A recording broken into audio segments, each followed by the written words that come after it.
TVC, a TV do Correio da Manhã.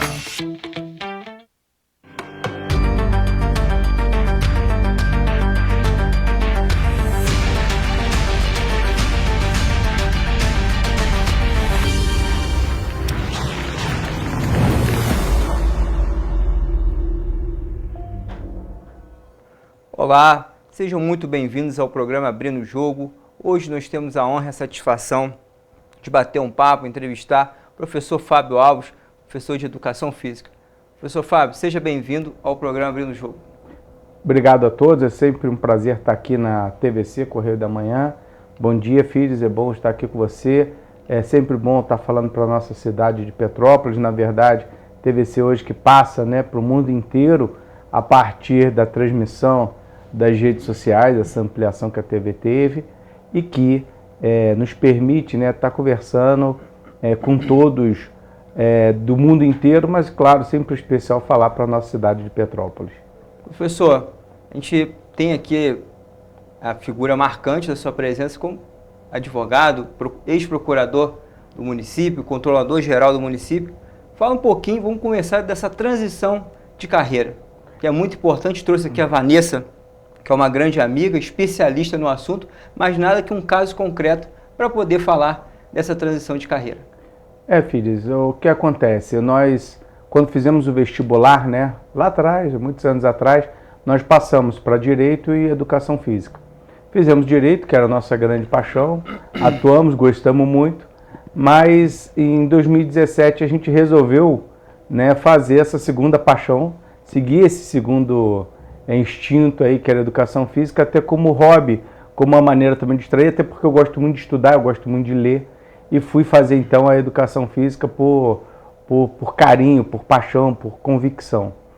Fiz a Educação Física e recentemente fiz alguns cursos ao longo disso também sobre futebol, e recentemente eu fiz a pós-graduação da Federal de Viçosa na área de especialização do futebol, que é uma pós-graduação de referência mundial. Hoje, muitos dos professores da Federal de Viçosa são, por exemplo, membros da Comebol, membros da CBF, e em específico o professor Israel Teodo, inclusive, participa de eventos junto à FIFA. Então a gente foi buscar assim um aperfeiçoamento, e um estudo que me permitisse desenvolver isso também da melhor maneira possível, que é o que eu tenho comigo, ou se faz bem feito ou não se faz. É exatamente a pergunta que eu ia fazer. Não simplesmente, fiz de qualquer jeito, vou fazer por fazer. Não, já fez com a intenção de dar o melhor de si, é isso? Exatamente, eu acho que é uma coisa que nós temos que estar sempre em mente. Se dedicar, entrar no que a gente fala na área de coaching, no chamado flow, ou seja, entrar realmente no fluxo daquilo que está se realizando. Se eu vou realizar, é para realizar bem feito. Não dá para fazer, meia boca, não dá para fazer como que se diz no popular, meia boca. Não dá para se fazer meio termo. Ou a gente vai se dedicar àquilo, ou efetivamente não vai ser bem feito. Ou tem grande chance de não ser bem feito. E aí eu digo para você isso em relação a uma frase que tem rodado as redes sociais muito grande, que é a seguinte: o talento sempre perde para o trabalho quando o talento não trabalha. Isso quer dizer o seguinte: por mais que eu tenha talento em algo na vida, não importa no que, esporte, área acadêmica, qualquer profissão, engenharia, medicina, por maior que seja o meu talento, se eu não trabalhar, se eu não me dedicar, eu vou perder e não vou ser um grande profissional como eu poderia ser. E a gente vê isso no próprio mundo do esporte, Pessoas, de repente, que têm uma habilidade absurda, têm habilidades imensas, tecnicamente muito bons, mas que, como dizem, não vingaram. Não vingaram por quê? Faltou dedicação. Não houve dedicação, não houve empenho. A gente vê alguns jogadores que, com idade já, vamos dizer assim, avançada para o futebol, que continuam atuando em alto nível, ou atuaram. O Zé Roberto é um exemplo desse? O Zé Roberto, mas vou falar mais recente, que é um cara assim, quando tu pega a história dele, tu vê que é excepcional, fora da curva, que é o Fábio. O Fábio, goleiro que era do Cruzeiro, hoje está no Fluminense. O Fábio em tem alto nível, 42 anos e o reflexo dele é de garoto de 20. Ou seja, é um cara que trabalha... porque ele está ali o tempo todo trabalhando. Ele faz aquilo ali realmente para dedicação para ser o melhor, para estar realmente na melhor forma possível para os dias de jogos, para os dias de treino. Então, assim, quando você trabalha nessa forma, a tendência é você conseguir atingir as tuas metas, os teus objetivos. A gente viu o Instagram dele ali, vamos dizer assim, a foto do Instagram, que é o jogo, mas e os bastidores dele e todo esse treinamento? Como chegar a essa excelência, como chegar a esse nível de dedicação? Vamos lá, quanto antes você começar, melhor. Até porque a gente tem algo que a gente chama na ciência, e é importante colocar, que o futebol, principalmente, ele não está para a ciência, mas a ciência está para o futebol. O que eu quero dizer com isso? A ciência ela veio para dar respaldo ao futebol.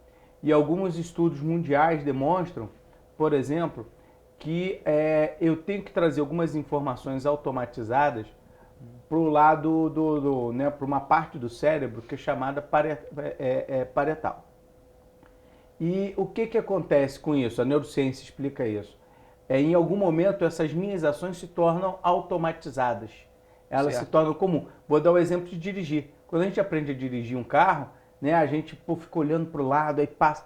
Depois que a gente vai dirigindo, vai pegando o jeito de dirigir, os reflexos vão ficando automáticos. Então, quanto antes eu começo, melhor. É claro que hoje não é muito bom, né, a ciência também demonstra, eu começar na chamada especialização de atividade. O garoto vai começar fazendo só essa função. É preciso deixar os garotos se encontrarem, as meninas também, né, que também jogam futebol, elas se encontrarem ali, ou até em outro esporte, que às vezes também faz um basquete, faz um vôlei, para ver, para pelo menos experimentar e ver o que gosta. Isso falando do mundo do esporte. Tá? E esse estado, você consegue transmitir essa informação de forma automatizada até os 23 anos, é o ideal. Então, se você chega ao que o estudo das chamadas 10 mil horas de treinamento. Se você tem 10 mil horas de treinamento... É quase que um piloto de voo, né? É para isso. Senão você é um comum. É igual tocar música. Eu toquei música. Beleza, você sabe tocar, maravilha. Os Beatles, por exemplo, as pessoas não sabem, mas os Beatles, eles antes de virar os Beatles, eles foram contratados para tocar na Holanda e eles ganhavam, tipo, se fosse hoje, $1.000 por mês para tocar todos os dias em pubs da Holanda. E ali saiu o treinamento deles, né? Dali saiu o treinamento, tocando 5, 6 horas por dia durante, né, todos os dias, faz essas contas. Então, se você chega a umas 5, 6 mil horas de treinamento, você é um cara que vai ser bom. Se você chega às 10 mil horas, dentro dessa faixa dos 10 aos 22 anos, dos 7, aos 22 anos, a tendência é você tornar um expert, né? Tornar um forte perito, né? É claro que tem que ser um treinamento o quê? Tem que ser um treinamento e um trabalho direcionado e de qualidade. Que se você também aprender errado, depois não desfaz. Quase que um vício, né? Fica com aquele tipo de vício ali sobretudo no futebol, né? Movimentação técnica. Se você errou, se você aprendeu errado uma movimentação técnica, depois para desfazer é mais difícil. E se passa efetivamente dessa idade, mais difícil ainda. No Brasil, inclusive, isso é uma coisa que a gente precisa rever no futebol. Porque a gente libera os garotos aos 20 anos. Muito novo, 21. né? Quando, na verdade, ele pode chegar nesse termo até os 23. É onde muita gente pergunta, por que a Europa está comprando garotos nossos de 16, 17 anos, o Hendrick, 18? por exemplo, é um caso dele, desse, né? É porque a Europa leva o garoto cedo para acabar de fazer esse trabalho.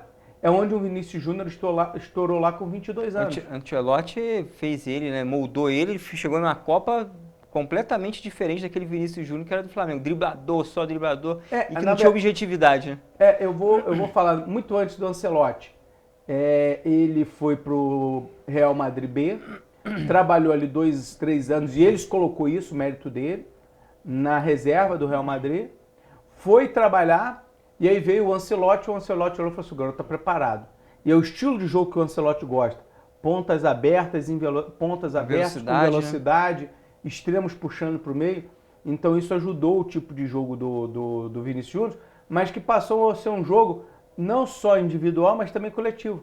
Haja vista que é um dos maiores assistentes da La Liga. O Benzema, o ano passado, a última temporada, brilhou com muito espaço, muitas assistências do Vinícius Júnior.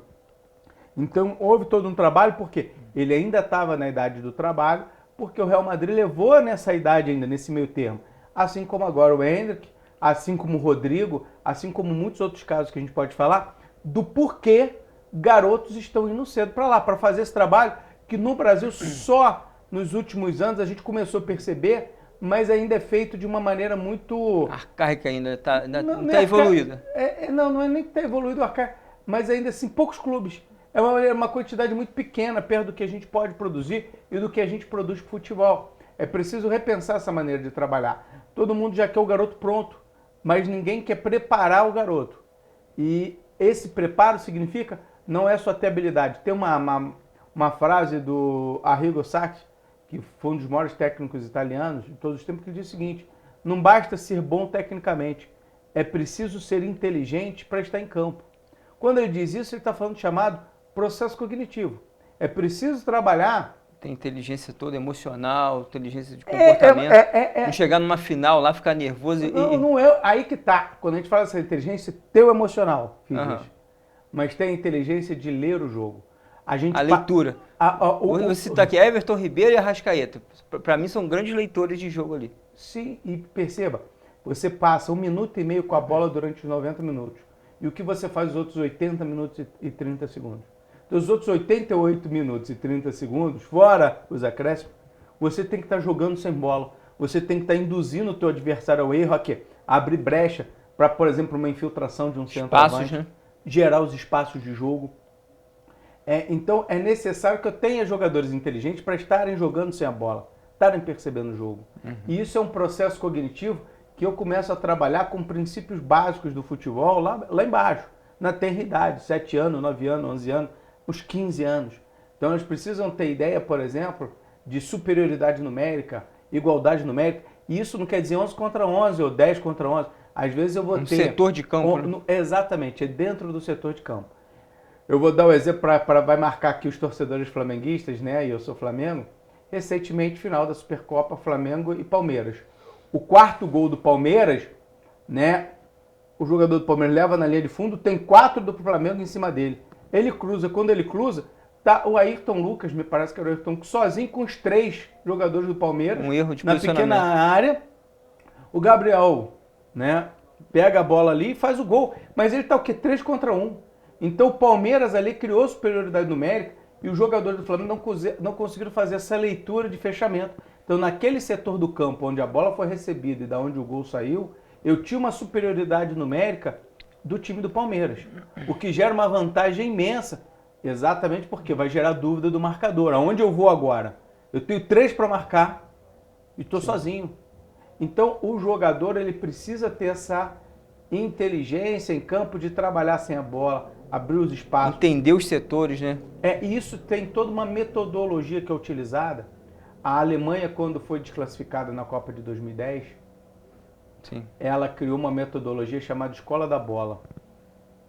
E ela organizou o futebol dela de que maneira? Nas regiões no interior da Alemanha, bases da Federação Alemã. Então os garotos jogavam nos seus clubes, igual aqui em Petrópolis nós temos. Serrano, Vera Cruz, Boa Esperança, Petropolitano, Cascatinha. Internacional. Os garotos continuam jogando ali. Mas 2 vezes na semana, alguns garotos eram selecionados e treinavam diretamente nesse centro da Federação Alemã. E treinam, porque lá ainda existe isso. E aí eles criaram o futebol alemão, que é hoje, de uma maneira diferente, através de uma metodologia que eles dão o nome de Escola da Bola, em que eles trabalham todos esses conceitos. Então, por exemplo, nós tivemos aqui, 2010, 2014, Copa do Mundo. O que aconteceu? Campeão. Brasil e Alemanha. Foi um massacre, né? Vamos falar a verdade. E a gente ficou procurando a bola. E a gente está desde aquela Copa procurando a bola. A verdade é que nós não conseguimos reestruturar o nosso futebol, conseguimos reestruturar de forma tática. Você vê que as 2 últimas Copas, 2018 e 2022, nós fomos desclassificados na mesma falha de posicionamento táticos. Nessa última agora, o Fred estava lá na ponta, que estava ganhando de 1-0, faltando 4 minutos. O Fred estava lá na ponta, era o mais aberto. Ele era cabeça de área, ele era volante. Ele tinha que estar aqui marcando, no meio. Saiu uma bola precipitada sem necessidade de sair com ela. Poderia ter feito uma falta.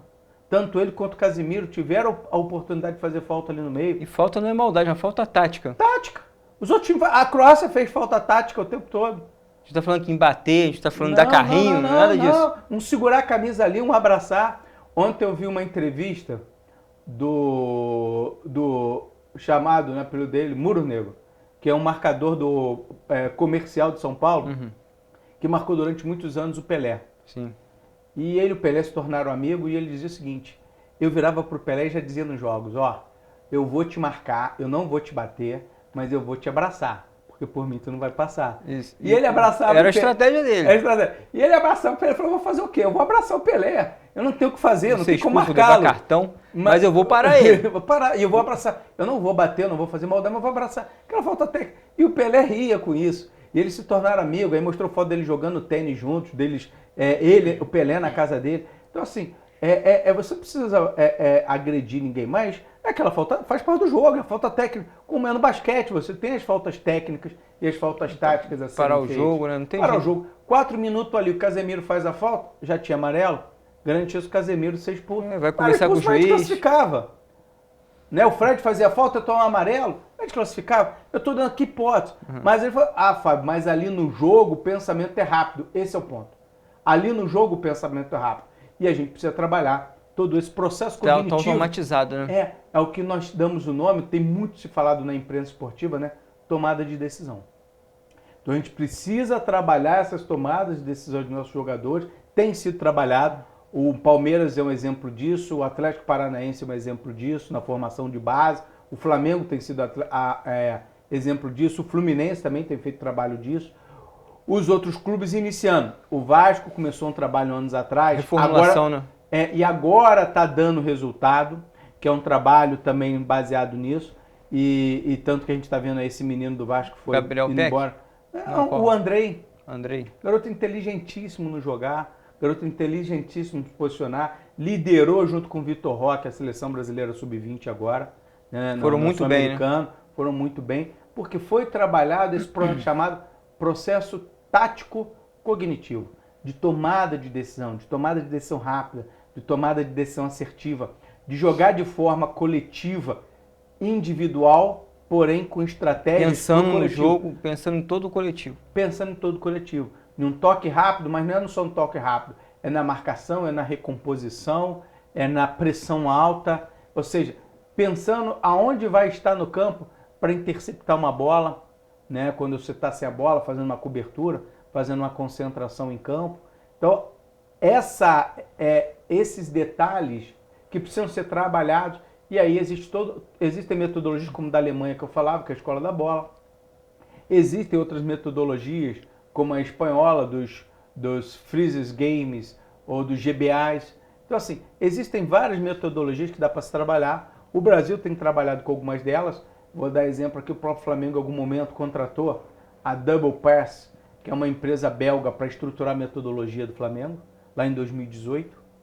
Então, né, quem quiser ir consultar, a Double Pass. Ou seja, existe todo um internet. trabalho que deu resultado, mas não foi do nada. Exatamente. Então, aquilo que você falava, né? Aí por trás dos bastidores existe um trabalho muito grande, muito diferenciado, que não é só ensinar o garoto a receber a bola, dominar a bola, a dar o passe. Não é só ensinar o garoto a driblar. É mais do que isso e é preciso mais do que isso. São trabalhos que muitas vezes envolvem a bola, mas são trabalhos muitas vezes também sem a bola e que não envolve só o trabalho físico, que é de suma importância. Envolve o Teve uma época que o físico parece que estava preponderando, né? Era só o Corinthians, né, por exemplo, a escola do Corinthians lá, que era aquela marcação com o Tite bem agressiva.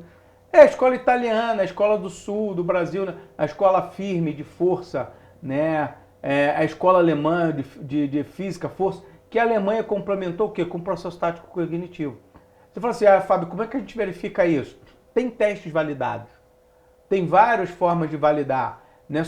Não são só os scouts ajudam, mas não são só os scouts. O que é scout? Exemplo, só para o pessoal que está em casa, de repente, saber o que é. Scouts são aqueles dados, né, que os analistas de desempenho, que é uma profissão importante em razão desse processo cognitivo, que veio sendo criado no futebol. Só para você ter ideia, no jogo agora da UEFA Champions League do Manchester United, Manchester United tinha na parte de cima do campo da arquibancada 8 analistas de desempenho analisando os dados para passar para o treinador. Só para controlar isso. Só para controlar isso, que como é que o jogador está se comportando em campo, quanto que ele está correndo, se ele está se posicionando nos lugares adequados, aonde tem aberturas no campo, aonde tem espaço, aonde precisa abrir espaço, quantos chutes ele deu. Então são vários dados sobre aquele jogo, dados individuais e dados coletivos da equipe e da equipe adversária.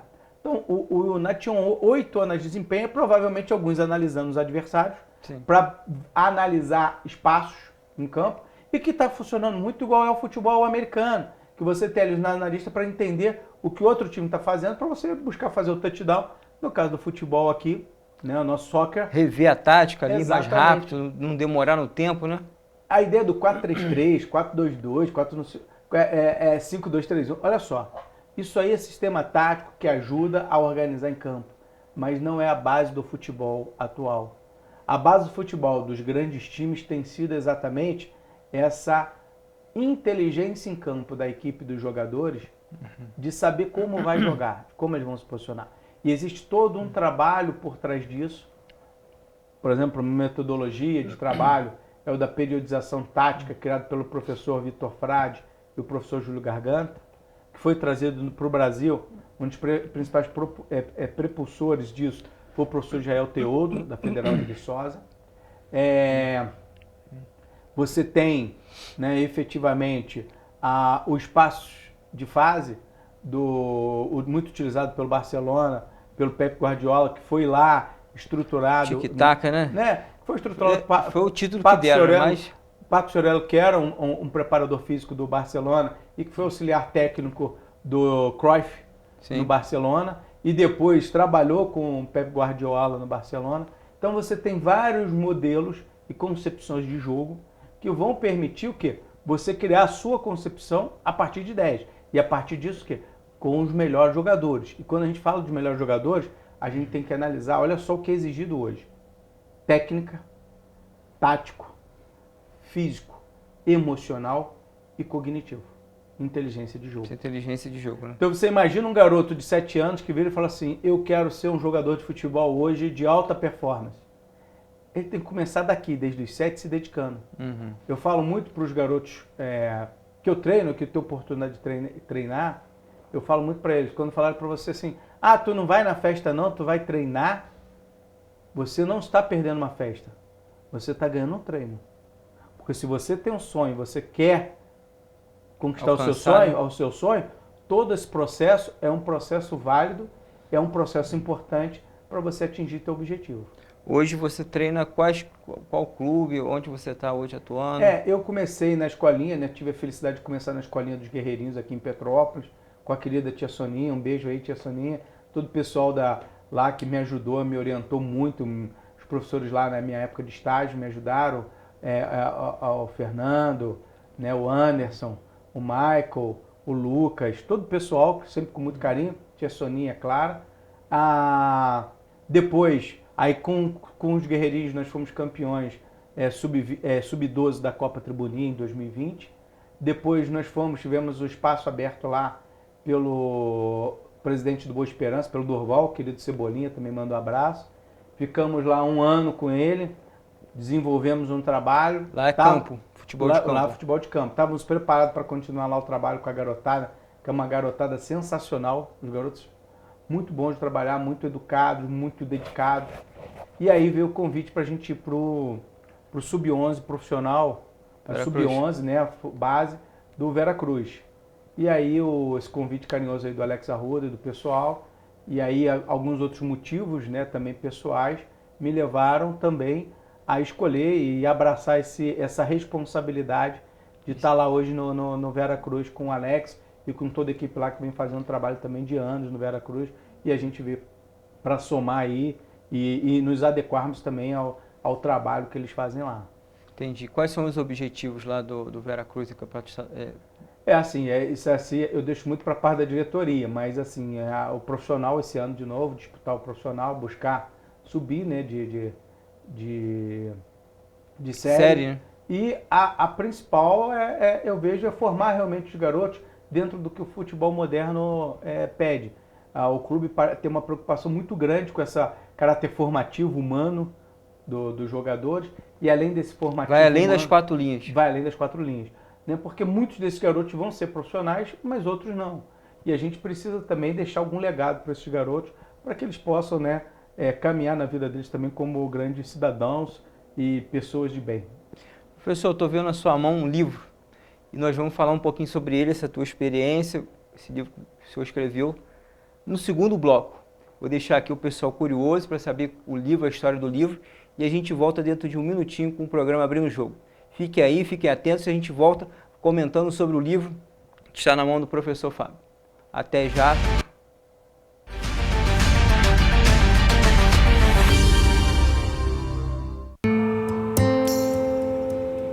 Mulher só sabe pilotar fogão.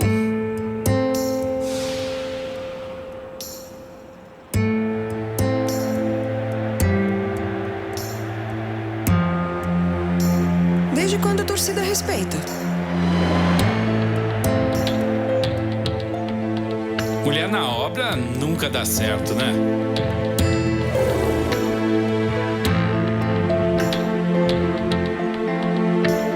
Nenhuma mulher chegou à diretoria. Está na hora de derrubarmos mais um rótulo: a desigualdade na política. Nós já tivemos várias conquistas, mas precisamos ir em frente.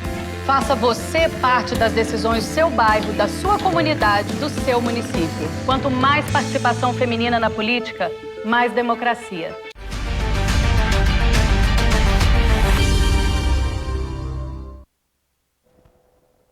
Olá, retornamos aqui com o programa Abrindo o Jogo. Hoje nós estamos batendo um papo com o professor Fábio, professor de Educação Física. Conversamos aqui no primeiro bloco sobre vários assuntos relacionados ao futebol. E veio uma pergunta no intervalo, professor, sobre planejamento, sobre essa questão do emocional, da inteligência. Eu vou aqui começar só fazendo... Processo cognitivo, na verdade, né? Eu quero até colocar uma coisa aqui antes, tá? Que eu falei dos times, né? E não falei da Uninter, né? Hoje sou professor da Uninter, agradecer há um ano aí, professor da Universidade Uninter, né? Que tiveram aí, me deram essa oportunidade também de estar com eles lá trabalhando na área. Bem, o que acontece? Nós comentávamos aqui que é muito importante hoje o jogador ser inteligente em campo, saber o que vai fazer sem a bola. Sim. Não só com a bola, mas sem a bola. É o processo tático-cognitivo, o processo cognitivo do jogador. Nós temos dois fatores aqui ligados a isso. Primeiro, é o treinamento de 10 mil horas, né? Você comentou isso. 10 mil são um pouquinho. O que é esse treinamento de 10 mil horas? Perguntaram aqui, né? Perguntaram no intervalo. Te mandaram aí no intervalo, perguntando o que são as 10 mil horas. Veja, um piloto de avião, ele tem uma milhagem de treinamento que vão dentro dessas 10 mil horas. A ciência demonstra que quando eu faço um treinamento específico, de qualidade, com uma determinada carga horária, a tendência é que eu me torne um expert nessa área. Sim. No futebol vai em torno de 8 a 10 mil horas de treinamento, somando os vários treinamentos, de maneira chamada treinamento deliberado. Algumas pesquisas foram feitas já, por exemplo, com times de hóquei, em que os garotos que tinham melhor oportunidade de treinar e mais tempo de treino eram aqueles atletas que buscavam e acabavam atingindo a alta performance. E no futebol não parece diferente. Quais são os garotos que têm mais chances de se tornarem profissionais? Os garotos que estão na base dos grandes clubes ou os garotos que estão jogando bola na rua?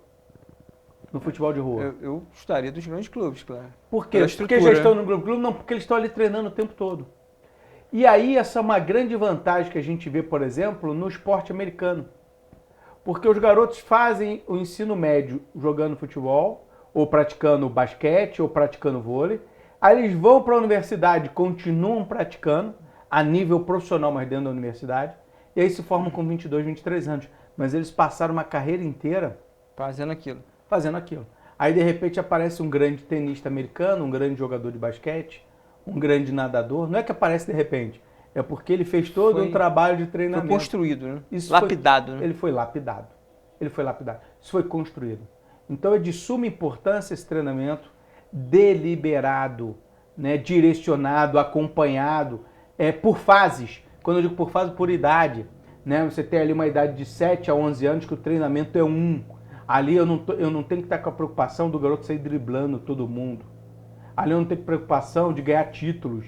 Ali eu tenho preocupação de preparar o garoto para dos 11 aos 15 ele ter o segundo preparação, o segundo conteúdo do futebol metodológico.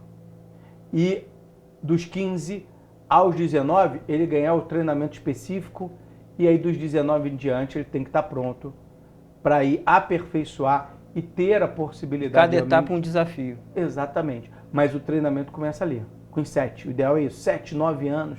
11, claro, ainda dá.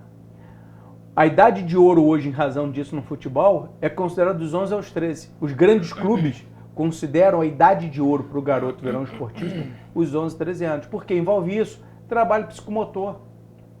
Muitos das nossas crianças estão chegando aos 13 anos com dificuldade motora, né? De correr, de pular, de ter coordenação. E hoje é muito uma movimentação. celular, muito videogame, Exatamente. muita internet. Você vê que alguns garotos têm dificuldade, algumas garotadas, né? Meninos, dificuldade de dançar.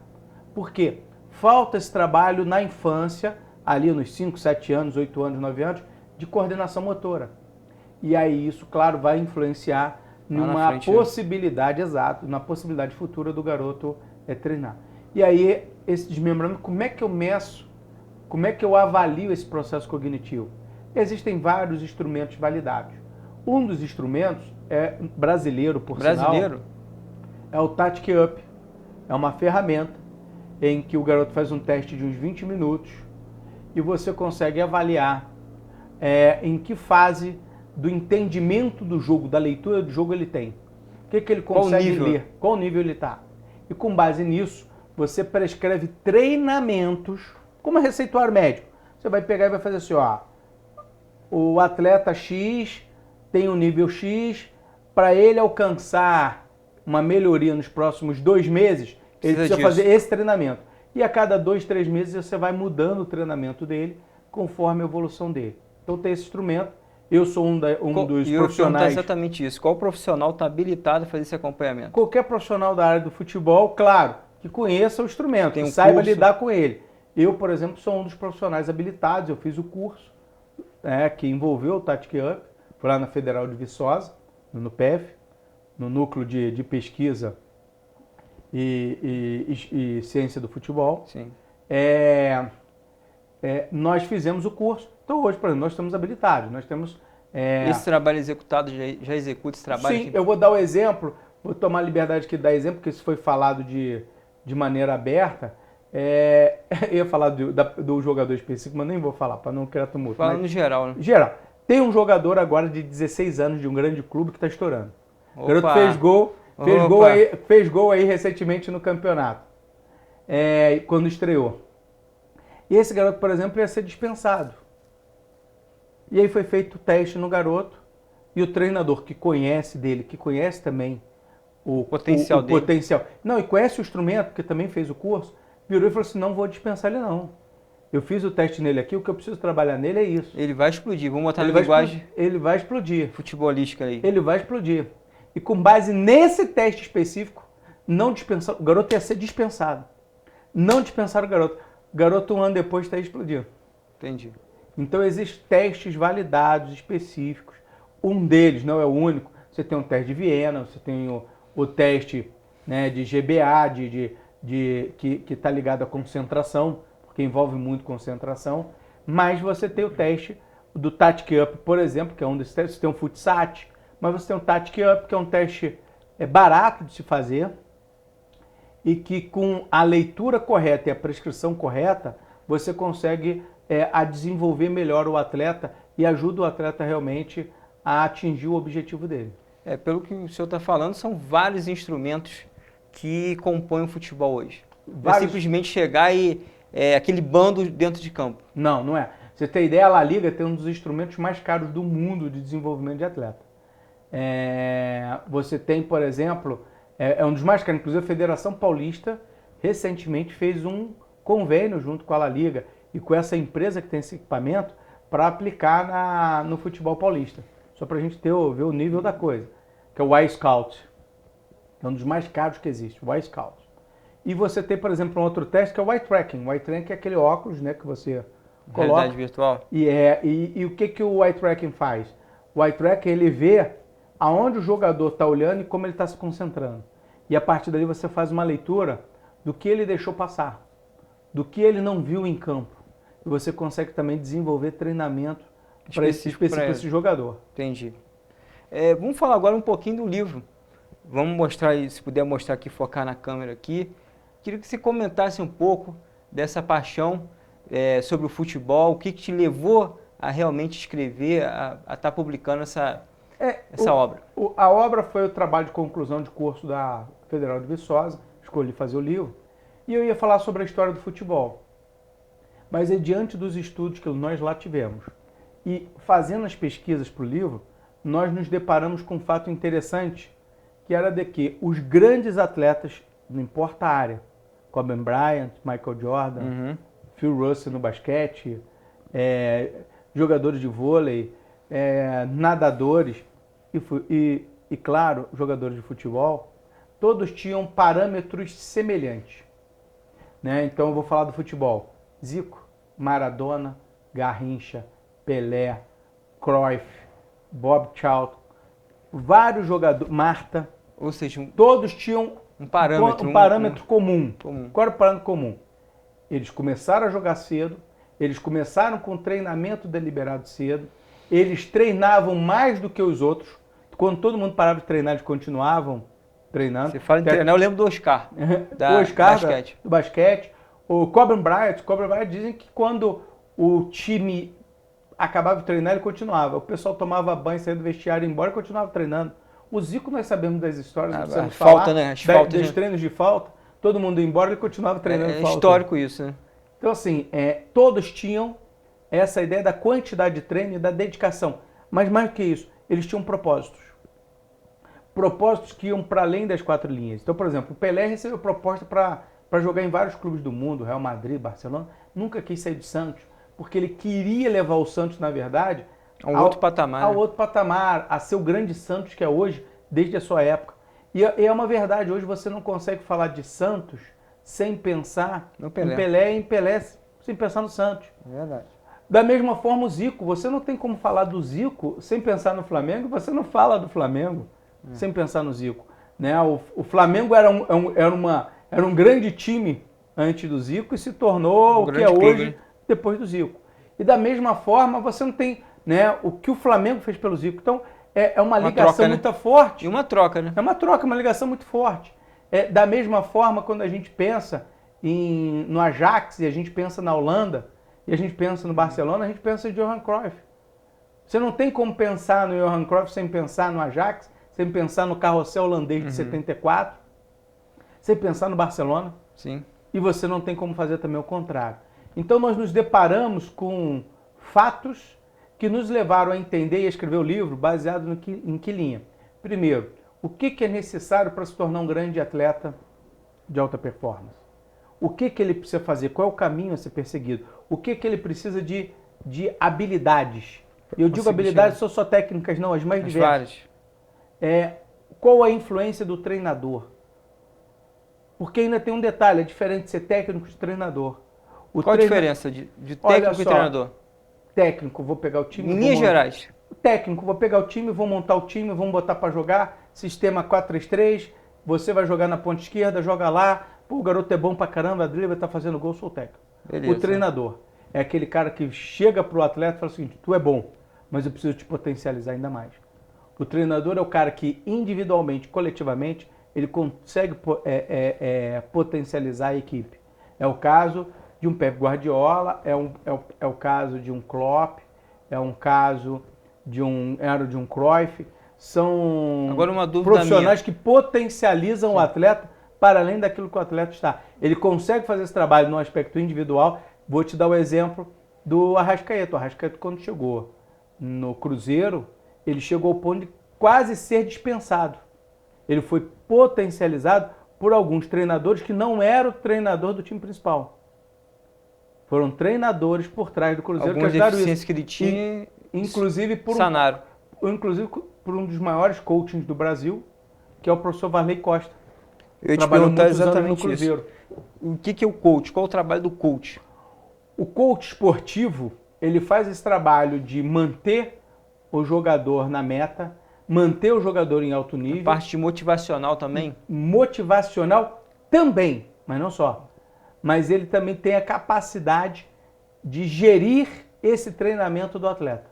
Ou Para que o seja, atleta ele tem um potencialize. objetivo a ser chegado, então é trabalhado dentro daquele objetivo, daquela perspectiva, diretamente com o atleta. Diretamente com o atleta. E aí muitos atletas hoje de alta performance, em vários esportes no mundo, era muito comum no tênis, hoje não é só no tênis, eles têm esse tipo de trabalho, de acompanhamento, de profissional com eles.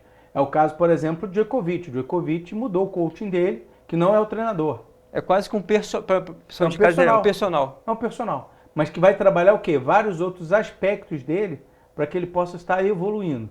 Para ele atingir a meta dela. Ah, qual é a minha meta? Jogar no Flamengo. Não, agora a minha meta é ser campeão com o Flamengo. Agora a minha meta é para a seleção brasileira. Ou agora seja, a minha meta é ser o melhor do mundo. Também. Ele mantém propósito.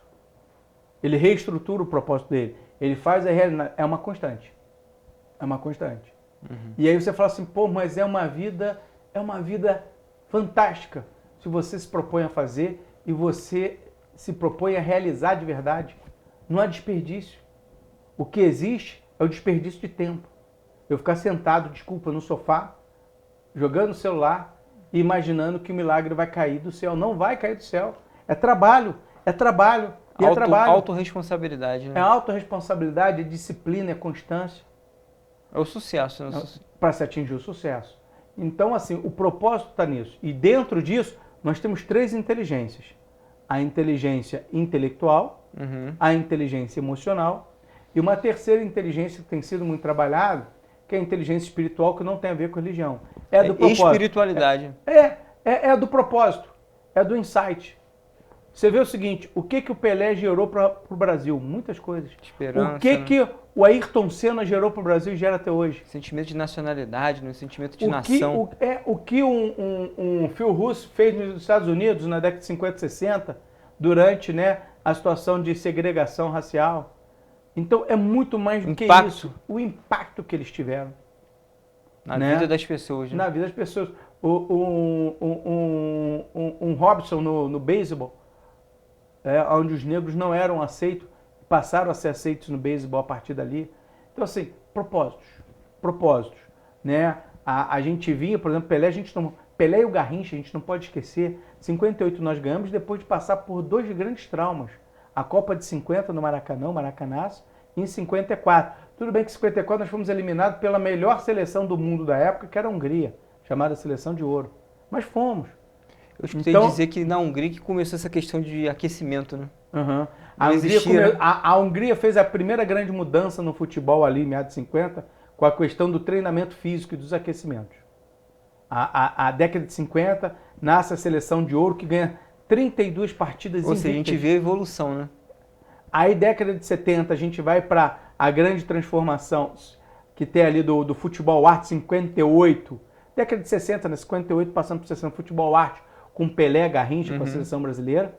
Em 74, nós vemos uma outra mudança a partir do futebol arte, que é o futebol total, com a Holanda. E a gente vê isso renascer juntos na década de 80 com o Tele Santana. E eu trago isso no livro. Tanto a Hungria de 54, contra a Holanda de 74, quanto a seleção brasileira de 82. Você comenta as seleções no livro também. Essas 3 seleções eu comento porque foram 3 seleções que não ganharam Copa, e como dizem por aí, azar da Copa, mas até hoje são mais faladas do que as campeãs. Por que será? Porque elas tinham um propósito, elas mudaram o jogo, elas mudaram a forma de ver o jogo. E isso é que traz a paixão. A paixão para quem? Para o adepto, pro torcedor. O futebol é o esporte mais praticado no mundo, é o esporte mais visto, é o esporte mais desejado. Por quê? Porque existe um elemento a mais que é a paixão. E de onde vem essa paixão? É da relação com o ídolo. A gente não pode tirar isso. O jogador precisa entender também a responsabilidade dele de ídolo, de manter essa paixão. Como foi criado ao longo do tempo. De certa forma, nós reconquistamos um pouquinho isso, né, da década de 90 com o Romário, naquela Copa de 94. As histórias, fazem parte as lendas criadas. Isso é importante também. O grupo, né? O grupo. E hoje a gente olha para o futebol e a gente pergunta qual o grande ídolo. A gente tem grandes jogadores. Mas qual o grande ídolo? Líder, né? Exato. Liderança maior do que além das 4 linhas. Exatamente. a gente precisa retomar isso, a gente precisa ter todo esse trabalho que se tem com os modelos, periodização tática, espaço de fases, processo cognitivo, mas uma coisa que a gente precisa repensar, assim, minha visão dentro do que eu estudo, é essa ligação afetiva, torcida, jogador. E isso a seleção brasileira perdeu muito, que está todo mundo lá fora, então muitas vezes a gente não tem mais essa ligação afetiva com os nossos atletas, né, com os convocados. E aí, por exemplo, comemorar o gol. Momento extra, você comemorar o gol. Aí o cara toma amarelo e tira a camisa. E a camisa ali rodando é um símbolo que faz você o quê? Gerar emocionalmente. É uma transmissão de emocional. Desculpe os patrocinadores, mas o cara ali gerar a camisa ali não vai tirar o teu momento de patrocínio, não. Vai aumentar o teu momento de patrocínio, na minha visão. Vai gerar mais vínculo ainda com a marca, né? Exato. Outra coisa, nós precisamos perder essa ideia de fazer cera. O jogo, eu vi o professor René Simões comentando, meu livro é até prefaciado pelo professor René Simões, tive essa felicidade, comentando ele com razão. Goleiros caem no chão por qualquer coisa, ficam 2 minutos parados. Para esfriar o jogo, faz parte, fazer assim. Não, tira a intensidade do jogo, tira a fluidez, torna um jogo chato. Torna um jogo chato. A gente quer fazer, sobretudo, fazer um espetáculo para a torcida, para quem está assistindo. É aqui que você vai trazer. Porque ninguém se tornou Botafogo na era do Garrincha, porque ele ganhava, porque independentemente de ganhar ou não, e ele ganhava muito, queria ver o show, queria entrar no estádio para ver aquele time do Garrincha e Nilton Santos jogar. Mesmo quem não era Botafogo, mesmo quem não era Santos, queria ver o Pepe, queria ver o Pelé e companhia jogarem. Uma arte, né? É uma arte. Queria ver o Rivelino em campo com o Fluminense. Queria ver o Sócrates com o Corinthians, Roberto Dinamite com o Vasco. Então, o espetáculo estava acima de qualquer outra coisa. É claro que todo mundo queria ganhar e é preciso vencer, porque é preciso sentir a vitória também. É preciso ter essa determinação de vencer, mas é preciso ter o propósito. E a vitória é uma consequência do que eu trabalho, do que eu treino, do que eu faço, da minha dedicação. Mas é preciso ter esse propósito. E precisar entender em que contexto e ambiente eu estou. E eu estou no ambiente de, como falam, né, em Portugal, de adeptos, de apaixonantes, de fãs, de espectadores, que querem ver o show. Aí fica, desculpa, você em casa, mas vamos ver aqui. Tu gosta daquele futebol que pega a bola e fica, toca para trás. Aí toca para trás de novo. Esse dá até o sono, aí né? Toca para trás de novo. Esse é bom para dormir. Aí joga pro lado. Ganhou o jogo de 1-0. Esse é bom para dormir. Esse aí. Percebeu? A gente quer o resultado, a gente quer a vitória, mas a gente quer o show. E o futebol brasileiro na veia é o resultado com show. É o resultado com show. E prova disso são essas 3 seleções, 54, de 74 e de 82. Aliás, a de 74 até hoje é modelo para muitos times. E modelo de jogo. Como todo mundo gosta de ver o Diniz jogar com o Fluminense hoje em dia. Um modelo mais ou menos adaptado da seleção de 74 da Holanda. Que não foi campeã mundial, veja, não atingiu o resultado, foi vice. Mas deixou um legado. Né? Deixou legado. Mudou o futebol. Mudou a forma de jogar. Né? Hoje a gente sente falta disso. Então, quando a gente olha as equipes de um modo geral, a gente sente falta da intensidade. Por que o Jorge Jesus de 2019 encantou? E ele foi simples. Eu só fiz com o futebol brasileiro, que o futebol brasileiro sempre teve e esqueceu. Deixou saudade. Por quê? Era intensidade, era maneira de jogar, era alegria, passava um propósito, passava velocidade, fluidez. Às vezes tomava 3 gols, fazia 4, tomava 3, fazia só 1, perdia jogo, mas estava ali, jogando, propondo o jogo. Não foi com ele, mas é inesquecível, aquele 4-3 Flamengo e Santos, aquela intensidade louca do Ronaldinho e do Neymar lá, que ninguém esquece aquele jogo. Sim, exatamente, porque as pessoas querem o espetáculo também.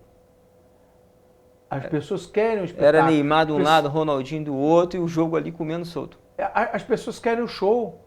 As pessoas querem o show, está certo. O futebol está em que, vamos falar de produto, em que área da sociedade ele está? Lazer, entretenimento. Então é show. É para entreter, né? É para entreter. No mínimo. Aí pega aquela bola, vamos voltar aqui ao exemplo. Toca para o lado, toca para o outro. Toca para o lado, toca para o outro. Ganhamos de 1-0. É pragmático, né? pragmatismo muito grande. Entendeu? E aí você olha e fala assim, quem? É só vocês pensarem assim, nos vários times do Brasil, quantos e quem?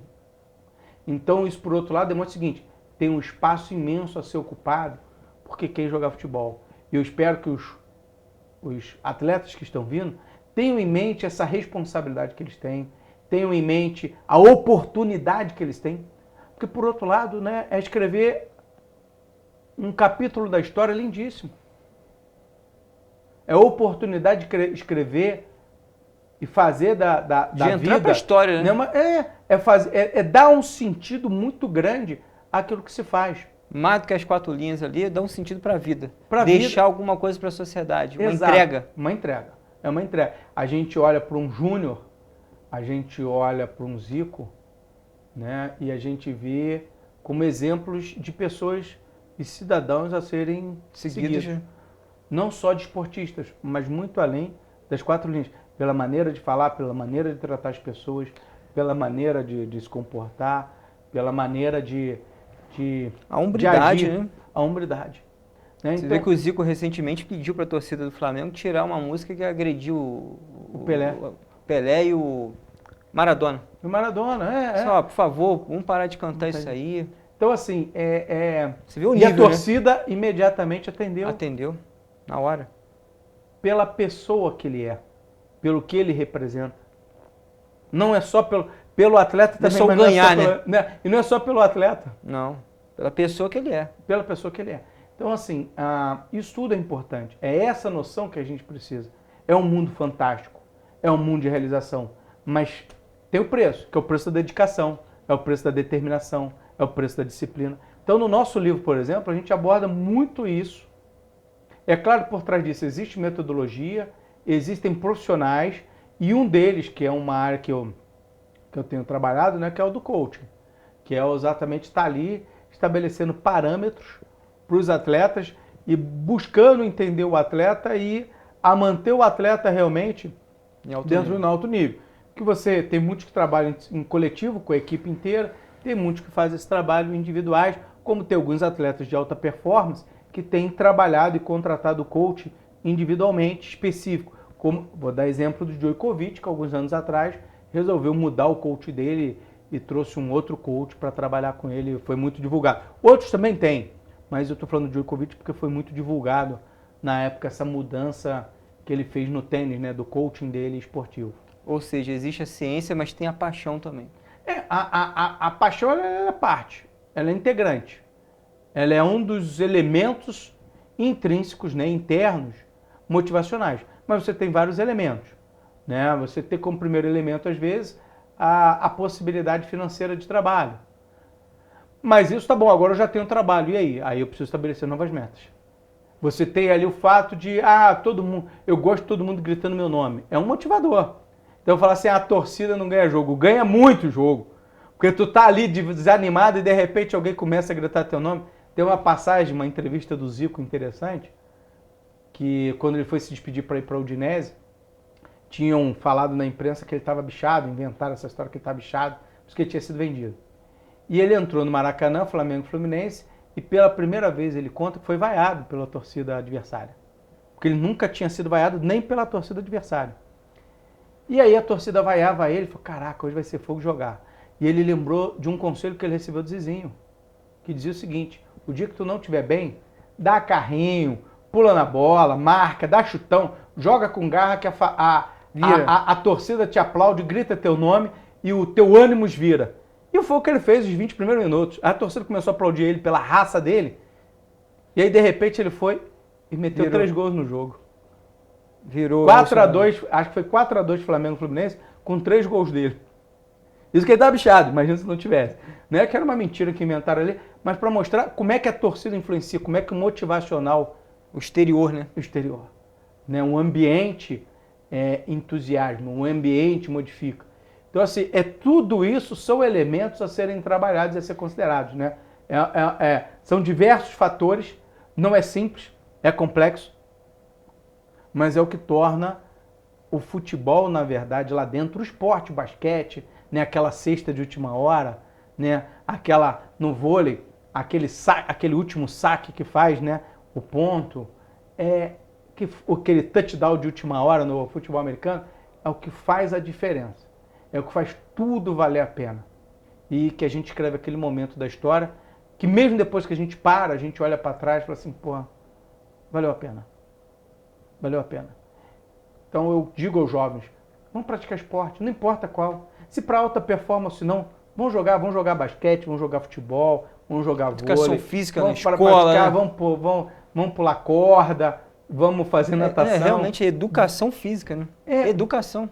Vamos trabalhar todas as valências, vale a pena. Não é só uma questão de ser mais saudável do que ficar em computador ou celular, não. Que também é legal. Faz parte, né? Mas não pode ser Mas a prática esportiva, a prática de atividade física é muito mais. E vale muito a pena. E para quem quer o esporte de alta performance, tem um caminho. É um caminho lindo, maravilhoso, de determinação, como tudo na vida. De determinação, de disciplina. Como tudo na vida. Não adianta falar assim, você, médico, vai ter que trabalhar muito, garoto. Então, 10 anos de faculdade, especialização, mestrado, residência, e vai então, dentro. assim, poxa, mas treinar, porque é o caminho. Assim como estudar para ser médico ou ser advogado, é trabalho, trabalho e trabalho. Né? Não conheço outra receita. Aliás, só no dicionário, né, que sucesso vem antes de trabalho. Exatamente. Né? Na ordem ali alfabética. Do contrário, é muito trabalho para que se tenha sucesso. Vamos caminhando aqui já para o final do programa. Quero te agradecer a disponibilidade, vim trazer aqui toda essa tua experiência na área esportiva, na área de futebol, de educação física e possibilitar que você faça as considerações finais e informar onde que está sendo vendido o livro. Bem, primeiro agradecer a todos, agradecer ao Fidias, agradecer à TV, a toda a equipe, agradecer vocês que nos assistiram. O livro, né? Futebol Mais que um Esporte, uma Paixão, Vontade de Vencer, está na Livraria Dom Bel em Petrópolis, na 16 de março. Então na Nobel consegue encontrar. Na Nobel consegue encontrar. E para os que quiserem também me procurar lá no Instagram, Coach Fábio, _ Fábio Ferreira, Coach Fábio Ferreira. E se alguém quiser alguma orientação até na área, que a gente tem feito esse trabalho já com alguns atletas de acompanhamento, inclusive via os instrumentos do Tactic Up, em que a gente tem conseguido aí ajudar alguns jogadores, né, que estão aí já quase no nível profissional, alguns já com sub-20 e que estão quase chegando nesse nível já, indo para o profissional. Estamos lá à disposição de todos e mais uma vez obrigado pela oportunidade. Eu agradeço também vocês que nos acompanharam, a disponibilidade, a oportunidade. Fique até o próximo programa Abrindo o Jogo. Fique com Deus.